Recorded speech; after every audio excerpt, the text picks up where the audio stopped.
শুভ সকাল বন্ধুরা, কেমন আছেন সবাই? আশা করছি সবাই খুব ভালো আছেন। এপিএসএস ব্লগের আরও একটি নতুন ভিডিওতে আপনাদের অনেক অনেক স্বাগত জানাচ্ছি। আজ খুব ভোরবেলা উঠেছি, কারণ আজ মা এসেছে। তো মা আছে বাড়িতে, আর জানেন তো বন্ধুরা, অনেক দিন ভিডিও আপনাদের সাথে শেয়ার করতে পারিনি। তার কারণ শরীরটাও ভীষণ খারাপ ছিল, আর তাছাড়া খুবই ব্যস্ততার মধ্যে কাটছে। তো যাই হোক, আজকের ভিডিওটা খুবই ভোর থেকে শুরু করেছি, এখনও সূর্যি মামাকে দেখা যাচ্ছে না। এদিকে মা ফুল তুলছে পুজো দেবে বলে। তো এখন আশেপাশে সবাই ঘুমিয়ে আছে বললেই চলে। তো সবেমাত্র আর কি পরিষ্কার হয়েছে আকাশটা। এমনিতেই এত ভোরবেলা আমি উঠি না, কিন্তু মা যেহেতু আছে, আর মা তো খুবই ভোর ভোর ওঠে, তারপর স্নান করে সেবা দেয় ঠাকুরের, তো সেই জন্য মা উঠে গেছে। আর আমিও মায়ের সাথে সাথে উঠে গেছি। সকালবেলা উঠে মা আগে ওই যে ঠাকুর ঘরটাকে মুছেছে, সিঁড়িপটগুলোকে মুছেছে, তারপরে এই যে এখন ফুল তুলে আর পুজো দিতে গেছে। আর মা গুনগুন করে গান গাইছে আর পুজো করছে, খুব ভালো লাগছে শুনতে। তো ততক্ষণ মা পুজো করুক, আমি ততক্ষণ বাদ বাকি কাজগুলোকে সেরে নিই। মায়ের পুজো দিতে মোটামুটি অনেকটা সময় লেগে যায়। মা আরতি করে, তারপর ভক্তিঘরে পুজো করে। তো সেই টাইমটা আমি ভাবলাম যে ছাদেই থাকি, ছাদটাকে ভালোভাবে ঝাড় দিয়ে দিই। আর ছাদে কত করে তো পাতা পড়ছে, কৃষ্ণচূড়া ফুল পড়ছে, তো সেই জন্য মানে সবসময় পরিষ্কারও করতে হয়। আর তাছাড়া মা না এখানে তুলসী মাকে নিয়ে প্রদক্ষিণ করবেন, তো সেই জন্য এই জায়গাটাকে ভালো করে পরিষ্কার করে নিচ্ছি। মা প্রতিদিন পুজো করে, তারপর আবার তুলসী দেবীকে প্রদক্ষিণ করে। তো এখানে এসেই প্রদক্ষিণ করবে, সেই জন্য এই জায়গাটাকে ভালো করে পরিষ্কার করে নিচ্ছি। ভোরের হাওয়া গায়ে লাগা খুবই ভালো, আর ভোরবেলা ওঠাও খুবই ভালো। তবে ভোরের টাইমে আমার যত মানে চোখে ঘুম জড়িয়ে আসে, সেই জন্য আর ভোরবেলাটা তেমনভাবে ওঠা হয় না, ওই সকাল সকাল ওঠা হয় আর কি। ভোর বলতে জিনিসটা আজকের অনুভব করলাম। যদিও এর আগে অনেকবার উঠেছি, কিন্তু আজকের এত ভোরে উঠেছি না, মা সেই একদম অন্ধকার থাকতে থাকতে উঠে গেছে, তারপর স্নান করেছে, তারপর ওই নিচের ঘর দাবাগুলো মুছেছে, তো অনেকটাই মানে ভোরবেলা উঠেছে আজকের। আমাকে কিছু করতে দেয়নি, বলছে আমি করছি তুই বস। আর আমার আজকে যেন ঘুম চোখ থেকে ছাড়ছেই না। কাজ করছি দেখুন, যেন কাজ করার ইচ্ছা নেই, এরকম একটা হচ্ছে।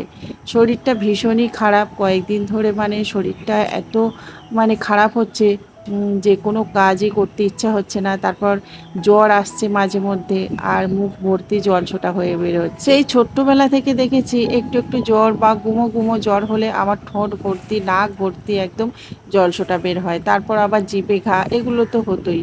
তো বিয়ের পরে অনেক দিন কিন্তু এই জিনিসগুলো হয়নি, তারপর আবার এই যে 1-1.5 বছর হচ্ছে এই জিনিসগুলোর উৎপাত আবার বেড়ে গেছে। তো যাই হোক, এদিকে আমার ঝাড় দেওয়া মোটামুটি এই সাইডটা কমপ্লিট হয়ে গেছে, একটু জল ছড়াও দিয়ে দিয়েছিলাম। আর তারপরে মা দেখুন ওই তুলসী বৃক্ষকে প্রদক্ষিণ করে করে পুজো করছে, আর আমি এদিকটাতে এখনও ঝাড় দিতে পারিনি, মানে ঝাড় দেওয়া এখনও শেষ হয়নি। তো এই ঝাড়টার দেব, তারপরে মা কিন্তু আজকে চলে যাবে। তো ভীষণ মন খারাপ হচ্ছে। মা তো মাই হয়, মা পাশে থাকলে না মনে যেন একটা সাহস পাই। তারপর মা বাড়িতে থাকলে আমাকে তেমনভাবে কিছুই করতে হয় না। তো আমি একটু রেস্ট পাই, অন্যান্য কাজগুলো করারও সুযোগ পাই। আর তো কী করা যাবে, মা চলে যাবে, সেটাই মেনে নিতে হবে। তো যাই হোক, এদিকে আমার ঝাড়পাট দেওয়া ও শেষ হয়ে গেছে, চলুন এখন মা পুজো করছে ওখানে একটু দেখি। অন্যান্য দিন সূর্যদেব আমাদের জন্য অপেক্ষা করে, কখন আমরা উঠবো আর কখন ওনাকে প্রণাম করব। আর আজ দেখুন আমরা সূর্যদেবের জন্য অপেক্ষা করছিলাম, কখন উনি উঠবেন আর ওনাকে আমরা প্রণাম করব। তো যাই হোক, এদিকে দেখুন সূর্যদেবও উঠে গেছে। আর আমি এই গাছগুলোকে বাইরে বার করেছিলাম, একটু জল দিয়েছি, আর তারপর মা ভোগের বাটা গ্লাসগুলো ধুয়ে রেখে দিচ্ছিল। মানে পুজো দেওয়ার পরেও ভোগের বাটা গ্লাসগুলোকে ভালোভাবে ধুয়ে পরিষ্কার করে মা রেখে দেয়। তো সেই কাজটা মা করছিল, আর আমি এদিকে দেখুন ওই সিঁড়িপটগুলো ঝাড় দিয়ে দিচ্ছিলাম। কারণ এখানে ওই যে কিছু টব রাখা ছিল, তো এখানে টব রাখলে কি হয় বলুন তো, একটু পিঁপড়েতে আর কি মাটি নিয়ে ছড়িয়ে দেয়, তো সেটাই করেছিল, সেই জন্য ভালোভাবে ঝাড় দিয়ে পরিষ্কার করছিলাম। আর সাদা জায়গা না বেশি অপরিষ্কার হয়, মানে একটু অপরিষ্কার থাকলেই কিন্তু বিশ্রী দেখায়। তো সেই জন্য এই জায়গাগুলোকে খুব ভালোভাবে ঝাড় দিয়ে রাখতে হয়।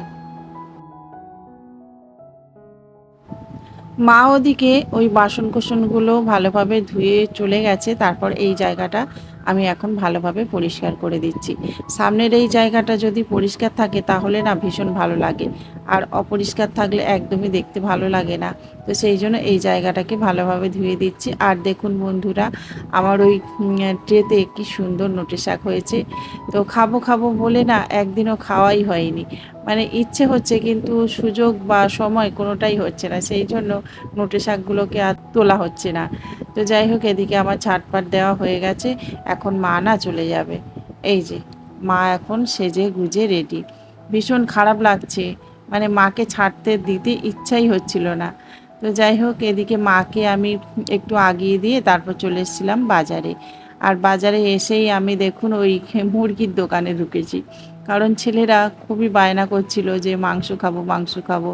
আর আজকের টিফিনটা বাড়িতে বানাবো না, সেই জন্য একটু পরোটা আর এই যে ঘুগনি কিনে নিয়ে বাড়িতে চলে এসেছি। আর এখন সেটাই খেয়ে নিচ্ছি, সকালের টিফিনটা পরোটা দিয়েই সারলাম।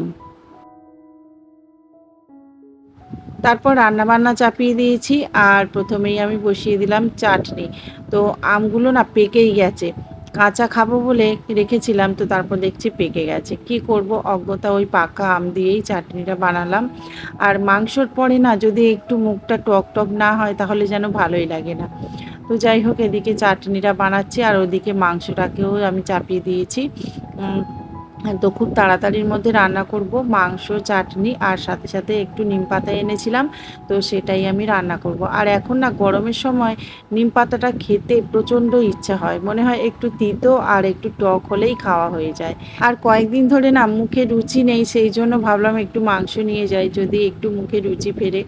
তো যাই হোক, এদিকে মাংসটা তো আমি রান্না চাপিয়ে দিয়েছি, আর এই যে চাটনিটা মোটামুটি হয়ে গেছে, এখন এদিকে নিম পাতাটা বসিয়ে দেব। তো রান্না বান্না কমপ্লিট করে তারপর আজকে ভোগ জল দেব, মানে স্নানও করব তারপর ভোগ জল দেব।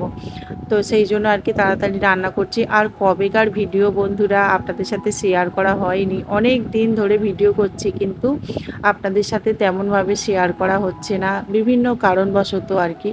তো আজকের দিনটা ছিল ওই বৈশাখ মাসের শেষ দিন।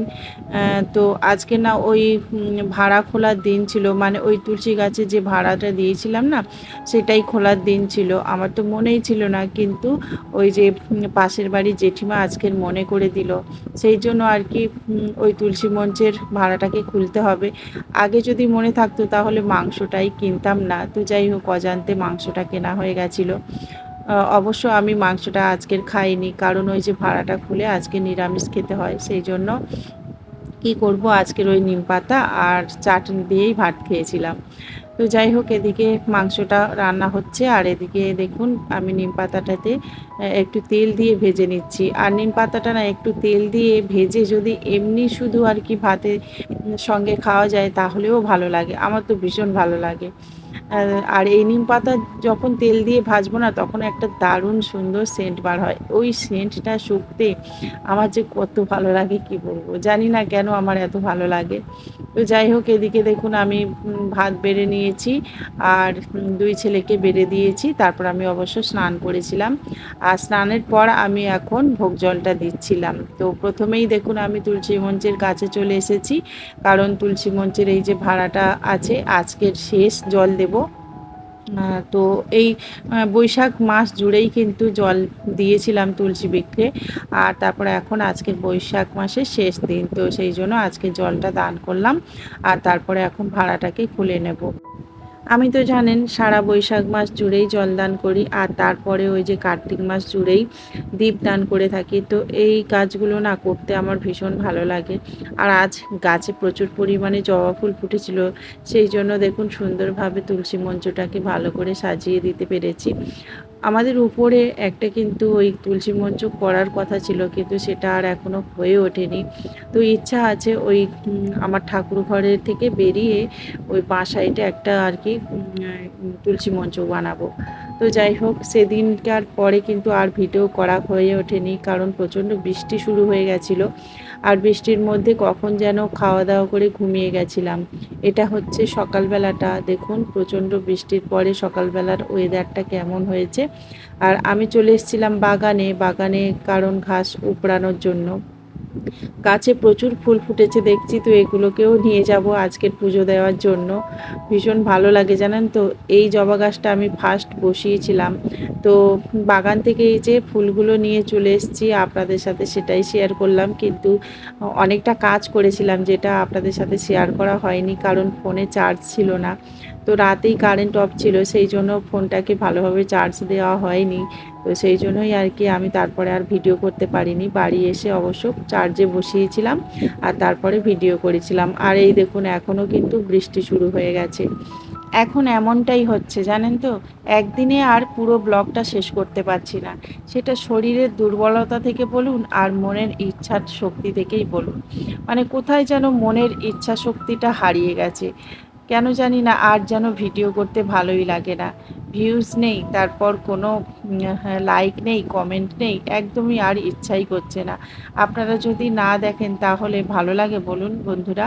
যদিও আমি কোনো আশায় ভিডিও করিনি, আমি নিজের জীবনযাত্রাকে রেখে দেওয়ার জন্য বা পরে উপভোগ করার জন্যই কিন্তু এই চ্যানেলটা খুলেছি। তো সেই জন্য আমি আর এই চ্যানেলটাকে বন্ধ করব না, কারণ আমি এখানেই আর কি আমার জীবনযাত্রাকে রেখে দেব ভবিষ্যতে দেখার জন্য বা ভবিষ্যৎ প্রজন্মের জন্য।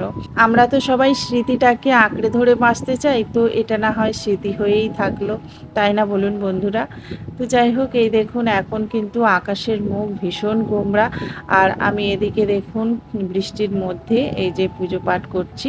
তো আজ ভিডিওটা কিন্তু বেশি দূর নিয়ে যায়নি, এই পুজো পাঠ পর্যন্তই শেষ করেছি। আশা করছি আপনাদের খুবই ভালো লেগেছে। আর বন্ধুরা, যদি ভালো লেগে থাকে তাহলে কিন্তু আমার চ্যানেলটিকে অবশ্যই লাইক, কমেন্ট, শেয়ার করবেন, যাতে আমার ভিডিও বানাতে একটু ইচ্ছা হয়।